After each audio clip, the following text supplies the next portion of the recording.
Capítulo 1. El presente. Desde antes de asumir por mandato popular la presidencia de la República, fuimos elaborando un plan de desarrollo que surgió de muchos años de brega, recorriendo a ras de tierra el territorio nacional, valorando las potencialidades y los vastos recursos naturales, reflexionando sobre todos los obstáculos para el desarrollo y el bienestar de la población, aquilatando la grandeza cultural de México y recogiendo los sentimientos de la gente en todos los pueblos y regiones del país. Así llegamos a la conclusión de que eran mayores las posibilidades de cambio que las de estancamiento o decadencia, y que hacer realidad la transformación dependía, en primer lugar, de enfrentar el grave problema de la corrupción y de contraponerle la virtud de la honestidad, que es la mayor riqueza de nuestro pueblo. Ya sabíamos que estábamos en decadencia por la aplicación durante 36 años de la política de pillaje llamado neoliberal y conocida por nosotros como neoporfirismo. Pero lo que descubrimos al llegar al gobierno no solo reafirmó nuestras convicciones, sino que superó por mucho lo que imaginábamos. En efecto, el gobierno estaba consagrado a facilitar la corrupción y no se preocupaba ni por asomo del bienestar del pueblo. Toda su actividad consistía en privatizar y en hacer jugosos negocios al amparo del poder público. Ya en varias ocasiones hemos explicado cómo se llevó a cabo el gran saqueo neoliberal, sin precedente en la historia de México, y la forma cómo se adulteró el marco jurídico con una serie de reformas a la Constitución y a las leyes para transferir bienes de la nación a particulares. En los últimos tiempos se comprobó que los legisladores de los partidos de supuesta oposición recibieron sobornos para aprobar la denominada reforma energética. El anterior director de Petróleos Mexicanos, Pemex, Emilio Lozoya, quien está sujeto a proceso en calidad de testigo colaborador, ha confesado a la Fiscalía General de la República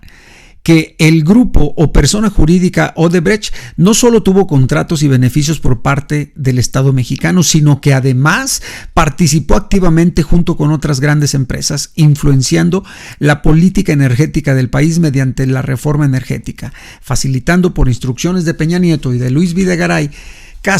importantes sumas de dinero a los grupos parlamentarios, utilizando a Pemex como instrumento para dichos fines ilícitos. Pero, en vez de seguir analizando o relatando sobre toda esta inmundicia política, en esta ocasión dedicaré más tiempo a exponer de manera sencilla y práctica cómo funcionaban los gobiernos neoliberales y cómo estamos actuando nosotros. Los contrastes son evidentes. Nuestra política es del todo nueva. Y aunque es obvio, no está de más decir que no tiene absolutamente nada que ver con la llamada alternancia panista del 2000 y su pretendido cambio, que fue en realidad una burda continuación del régimen corrupto. Lo nuestro no es gatopardismo, eso que consiste en que las cosas en apariencia cambian para seguir igual o peor. Nuestro quehacer político va al fondo y por eso hemos tenido que enfrentar muchos obstáculos y resistencias, sobre todo las relacionadas con la forma de pensar, pues durante un largo periodo, con el apoyo de una educación mercantilista y doctrinaria y con la manipulación de casi la totalidad de los medios de información, se introdujo en la mente de muchos la creencia en las supuestas bondades del modelo neoliberal. Recordemos que el porfiriato se impuso por 34 años y que el régimen neoliberal duró 36 años, es decir, la influencia de la propaganda individualista,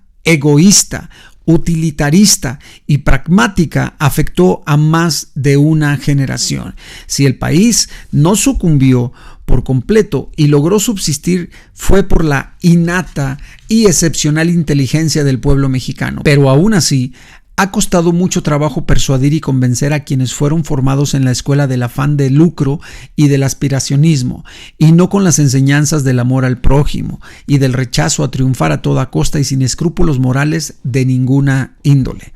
A pesar de todo, la transformación está en marcha. Y aunque la apuesta es a seguir poniendo al descubierto la gran farsa neoliberal y auspiciando el cambio de mentalidad del pueblo, porque eso es lo más cercano a lo esencial y a lo irreversible, también estamos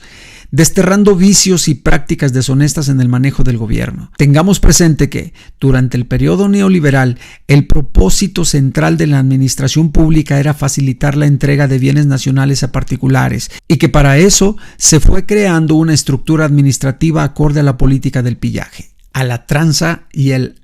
influyentismo, con la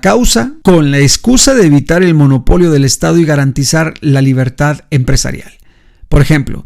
se decidió que el trato a Pemex y la Comisión Federal de Electricidad debería ser igual que el otorgado a Shell o a Iberdrola, y se creó la Comisión Federal de Competencia Económica, un organismo autónomo manejado por tecnócratas al servicio de las grandes corporaciones privadas. En pocas palabras, se buscó desaparecer el espíritu y la letra de los artículos de la Constitución que desde la Revolución Mexicana colocaban el interés público por encima del particular. Obviamente, el Poder Judicial también estaba alineado al propósito privatizador. Baste decir que apenas llevaba unas horas de aprobada la nueva ley eléctrica que promovimos, cuando los jueces empezaron a otorgar amparos a grandes empresas y corporaciones beneficiarias de la llamada reforma energética, las cuales pagan una tarifa eléctrica menor que el hogar de una familia de nivel popular o de clase media. Por esta razón, estamos llevando a cabo una reforma administrativa que elimine todo este andamiaje dedicado a proteger negocios privados en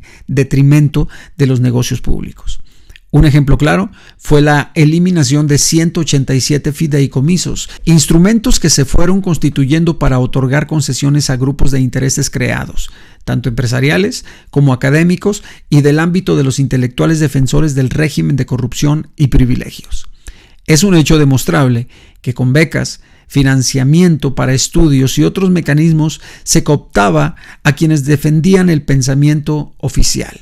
El Consejo Nacional de Ciencia y Tecnología, CONACYT, por ejemplo, entregaba dinero a investigadores deshonestos, a empresas que en el sexenio anterior recibieron casi 30,000 millones de pesos y a organizaciones de la llamada sociedad civil que nunca han creado algo en beneficio del interés general. Una buena cantidad de los recursos públicos manejados por CONACYT durante el neoliberalismo, casi 1,000 millones de pesos durante la administración pasada, terminó siendo utilizada